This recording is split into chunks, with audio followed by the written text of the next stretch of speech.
Қайырлы күн, құрметті әріптестер. Бүгін біз сіздермен Google презентация, Google Jamboard және Google документпен жұмыс жасап үйренетін боламыз. Қайырлы күн, құрметті әріптестер. Бүгін біз сіздермен Google-дың өнімдерімен танысуды жалғастыратын боламыз. Біз Google аккаунт аштық, Google поискті білеміз, Google картаны білеміз, YouTube каналымызды аштық. Play Market'тен өзімізге қажетті бағдарламаларды жүктеп аламыз. Gmail почтамыз бар. Google Meet, Google Classroom'да келесі сабақтарда үйренетін боламыз. Google дискпен жұмыс жасауды да алдағы сабақта тәжірибе жүзінде үйренетін боламыз. Google переводчикті білесіздер, Google календарды білесіздер. Сіздердің телефондағы суреттеріңіздің барлығы Google фотода сақталады. Google Duo дегеніміз екі адамның Instagram'да тікелей эфирге шығады ғой, сол сияқты екі адамның бір-бірімен сөйлесуі. Енді Google таблица деген, сіздерде жаңағы Google формада біз тест құрастырдық, сауалнама құрастырдық, сол кездегі таблица осы Google таблицаға жатады. Қазір енді Google презентациямен танысамыз. Мына жерде мына сіздерге дайын шаблондар, мен өзім жасаған жұмыстарым мына жерде міне қарап отырсаңыздар. Дайын шаблондар да болады. Біз қазір бір пустой слайдты аламыз. Өзіміздің компьютеріміздегі слайд сияқты, тек бұл Google дисктің ішінде кез келген уақытта сақталып тұрады және осы жерден жүктеп те алуға болады.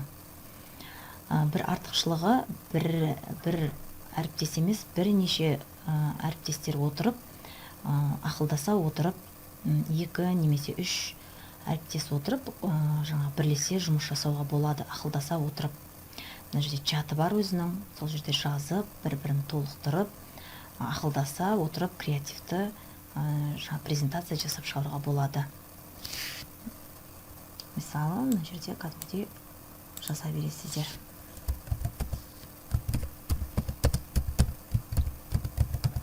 Мысалы, онлайн педагог.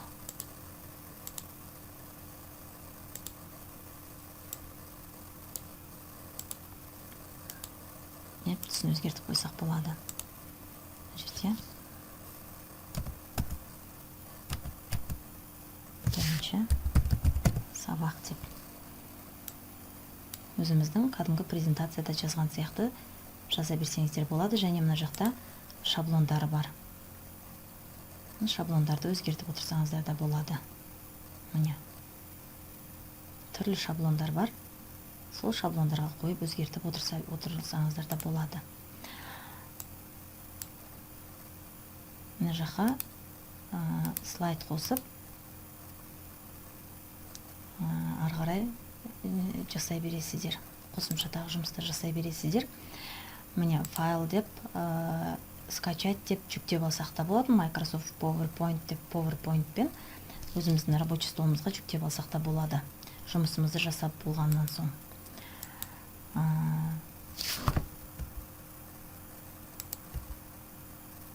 Енді мына жерде настройка доступаны басып,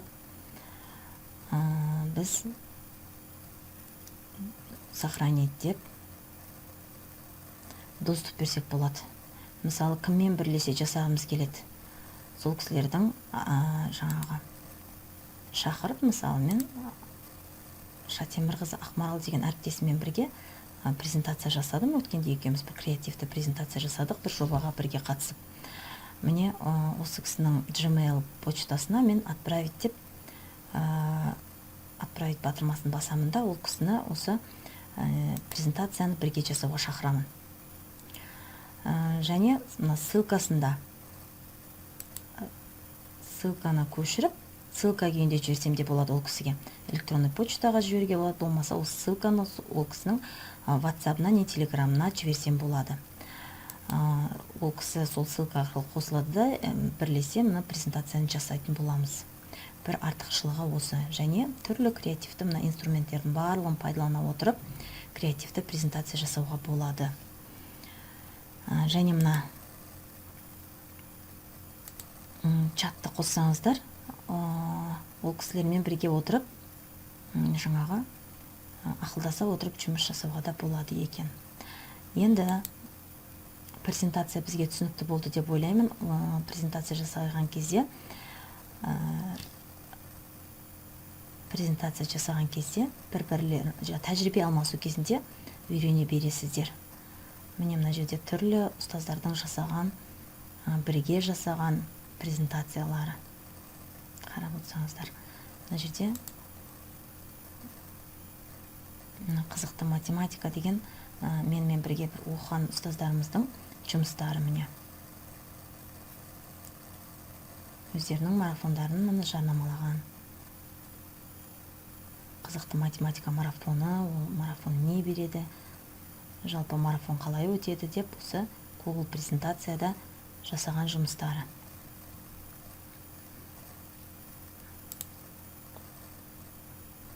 Сіздерге мен Google презентацияны бүгін жасап көруге беремін. Бір-бірлеріңізді ссылка беру арқылы бірлесе отырып керемет дүние жасап шықсаңыздар болады.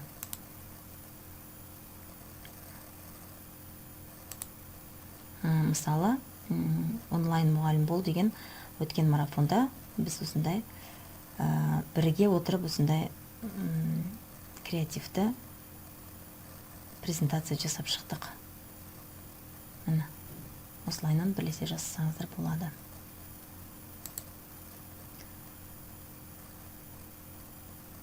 Келесі кезекте біз Google-дың тағы бір өнімімен танысайық. Ол Google Jamboard деп аталады. Google Jamboard бізге сабақ түсіндіргенге өте қолайлы, өте жеңіл бағдарламаның бірі. Менің бір жұмысым тұр. Енді мына плюс батырмасын басасыздар. Плюс батырмасын басқанда сіздерге жаңа бет ашылады. Математиктерге, жалпы бастауыш сынып мұғалімдеріне, қазақ тіл пәні мұғалімдеріне түсіндіргенге өте қолайлы. Мына біздің тақтамыз деп есептеңіздер. Фонды өзгерте беруімізге болады.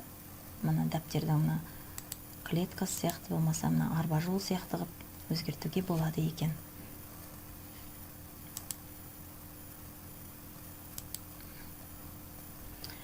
Енді мына жерде создать стикер деген бар.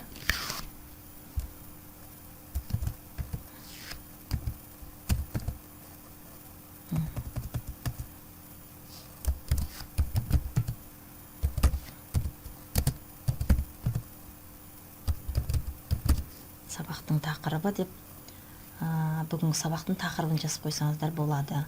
Бұл жерде мына түстерді де өзгерте беруге болады.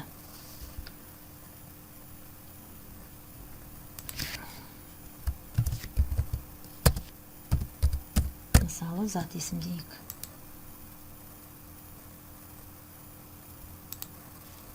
Міне сабақтың тақырыбы деп те қойға болады. Болмаса сабақтың тақырыбы деп қасына зат есім деп қойсақ та болады.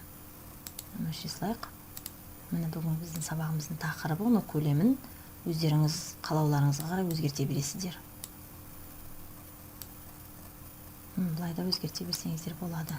Міне, изменить, создать копию, удалить батырмасын енді өздеріңіз өзгерте бересіздер. Енді мына ручканы аласыздар. Мысалы, математиктер болса, есеп шығарсаңыздар болады. Осылайынан жазсаңыздар болады, және өшіргіш арқылы не қыламыз? Өшіріп тастап отырамыз, е? Яғни, осы бір Google аккаунт аштыңыздар, мына бір Google аккаунт ашудың артықшылығы, интернетіңіз болса, түрлі Google-дың өнімдерін пайдалану арқылы, бандикамда осылай сабақ түсіріп отырып, түсіндіріп, өздеріңіздің бейнелеріңізді шығарып қойып, Jamboardты қосып қойып, осылай жасай берсеңіздер болады. Мысалы, енді қолымыз әлі үйренбей жатыр. Зат есім.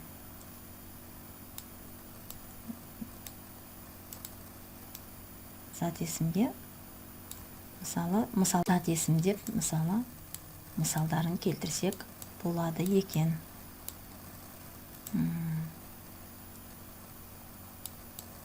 Тақта.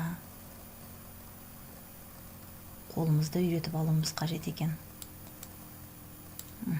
Қандай сұраққа жауап береді болмаса, зат есім кім не деген сұрақтарға жауап береді деген сияқты жазу жазсаңыздар болады. Енді оны қайтадан лайнан өшіріп тастауымыз керек. Жазғандарымызды өшіріп тастап отырамыз, Және оқушыларға доступ беріп, оқушыларға да жұмыс жасатуға болады. Оқушылардың настройка доступы арқылы ссылкасын жібересіздер, оқушылар қарап, сіздерді түсіндірген сабақтарыңызды қарап отырады. Енді бұл жерде тағы да мынандай мүмкіншілігі бар. Добавить изображение деген. Бүгінгі сабаққа қатысты, мысалы, поискқа іздейміз.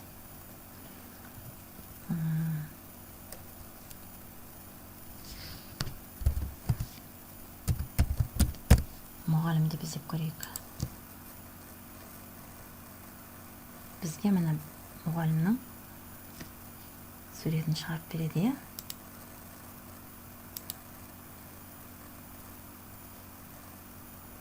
Бірден интернеттеріңіз болса, сізге қандай тақырып керек? Мысалы, зат есімге қатысты суреттер қойып, қайсысы кім деген сұраққа жауап береді, қайсысы не деген сұраққа жауап береді деп бірден осы жерден іздесеңіздер де болады.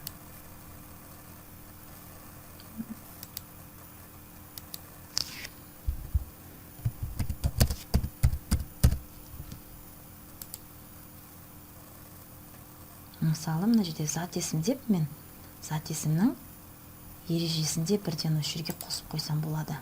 Мен жазып отқан кезде дұрыс шықпады ғой, сондықтан ережесін бірден тауып алып, осы жерде балаларға көрсетіп қойсам болады екен, міне. Осы көрсету арқылы түсіндіре берсем болатын, заттың ұғымын білдіреді деген сияқты. Өте ыңғайлы, қолайлы. Міне. Мысалы, зат есімді түсіндірдім мен. Мен екінші бетті ашамын. Екінші бетті ашып, бір фон қойып алайын өзіме. Болмаса, таза бетке де жасауға болады. Енді тағы не керек? Енді зат есімнің мысалдары деген сияқты мысалдар келтір деп түрлі суреттерді қойсам болады, жазу жазсам болады. Болмаса, кестелер, түрлі әдістерді қолдансам болады екен. Осылайынан қосымша сабақтарыңыздың кіріспесін, негізгі бөлімінің қорытындысын осылай жылжытып отыру арқылы, осы тақтада жазып отыру арқылы өздеріңіздің шығармашылықтарыңызға байланысты түсіндіре берсеңіздер болады екен. Және мына настройка доступа. Байқасаңыздар, барлығында настройка доступа бар, Мына жерде оқушыларыңыздың электронный почтамен жіберіп отыру үшін оқушыларыңыздың аты жөні болу керек. Одан да сіздер ең оңайы бізге міне үйреніп қалдық, ссылка берген. Копировать ссылку дейсіздер да, осы ссылканы өздеріңіздің телеграм, оқушылардың отырған телеграм чатына жібере саласыздар. Мына жерде телеграм вебтеріңіз міндетті түрде ашық тұру керек, WhatsApp вебтеріңіз, телеграм вебтеріңіз ашық тұру керек, оқушыларыңыздың чатына жібере саласыздар. Және оқушылар қосылып отырады да, сіздердің түсіндіріп отқан жұмыстарыңызды қарап түсініп отырады. Мына Google Jamboard сабақ түсіндіргенге өте қолайлы және өте жеңіл Google-дың өнімі болып табылады. Сіздерге түсінікті болды деп ойлаймын. Бүгін тәжірибе жүзінде орындап көреміз.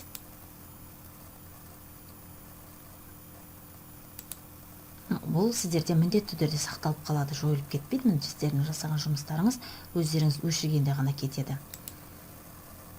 Келесі біздің тағы бір өніміміз Google Документ. Google Документте де мысалы бір резюме, көрдіңіздер ма, письмо, брошюра дайын түрлері өте көп.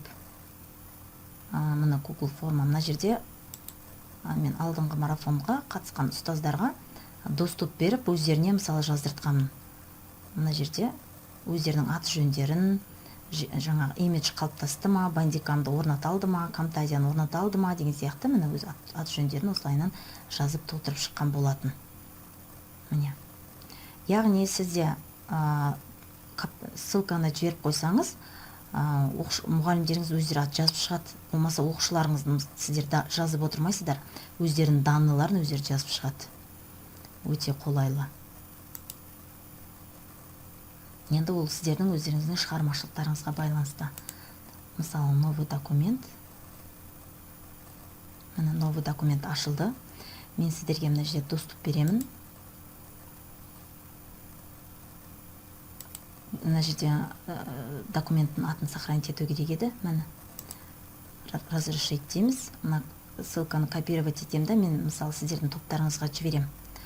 Сол ссылка арқылы кіресіздер, мұны барлығымыз осы жерде, мысалы қамажа болатын болса, біреуміз несін, кіріспе бөлімін, біреуміз өзіміздің ойымызды айта отырып, мына жерде қосымша чат болады. Осы жерде комментариімізді жаза отырып, ақылдаса отырып, бір қамажаны жазып тастасақ болады. Болмаса өзіміздің тізімімізді толтырсақ болады. Оқушыларға беріп, жаңағы ссылканы берсек, оқушылар өздерінің не сұрадық біз, ол соны толтыратын болады. Кесте құрып қойыңыздар да мына жерге. Мысалы, былайына таблица құрып, таблицаны примерно таблица құрғандай, таблица құрамыз да, осы жерде өздері толтыра береді. Сіздің уақытыңызды үнемдейді. Өте ыңғайлы. Google-дың өнімдері өте ыңғайлы. Біз өз жұмысымызды өзіміз қиындатып келген екенбіз. Қазір ссылка берсеңіздер, бірге отырып, ақылдаса отырып, осындай бір адамның аты бір адам, екі-үш адамның бірігіп жасаған дүниесі, ақылдаса жасаған дүниесі өнімді болып шығады. Әріптестер, бүгін мен сіздерге тапсырма ретінде берем. Бірге отырып Google презентация, Google документте жұмыс жасаймыз және Jamboardта сабақ түсіндіреміз. Жақсы, бүгінгі сабағымыз сіздерге түсінікті болды деп ойлаймын. Google документпен таныстық. Одан кейін Google презентациямен таныстық. Міне, Google-дың өнімдерін біз үйреніп келе жатырмыз, Google Jamboard. Енді келесі сабақтарда мұны Google Classroom-мен қалай Google Classroom-ға оқушыларды қалай қосуға болады, және қалай жұмыс істеуге болады, және Google Meet дегенде керемет Google-дың өнімі бар. Бүгіндікке осы 3 өніммен танысамыз. Жақсы, өзіміздің Telegram тобымызда кері байланыс жасайтын боламыз. Тыңдағандарыңызға рахмет.